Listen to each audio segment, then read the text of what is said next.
فنحن امام انفصال جديد في غرب السودان. حاليا ايوه يعني انا ما بصير. سعيد. الامر ما فيه تنبؤات ابدا، الموضوع فيه يا اخي دي ظاهره ودي شروطها ودي الفاعلين اجتماعيين او سياسيين، دي اللي حينتجوا ايه في النهايه؟ حينتجوا معنا انفصالي تاني. طيب شو البنية هل ترقب ان شاء الله ما بيصير وان شاء الله الامور بتهدى، بس اذا بده يصير في اي انفصال في الغرب شو شروطه الاجتماعية؟ يعني شو يعني اتصال المدى الحيوي للغرب أين يصبح؟ مع محيطه الأفريقي مع وين؟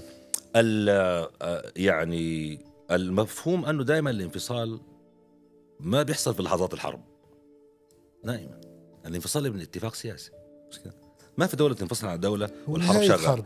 هو عمليا يعني اتفاق سياسي، خلاص يا أخي أوريكم حاجة، روح زي ما بقول المصريين سيب وأنا أسيب يعني مش عاوزين يعني. أنا ليه قلت أنه ممكن الغرب ينفصل؟ ومثلا اللي قدامك ده أنا بعتبر نفسي شخص وحدوي جدا.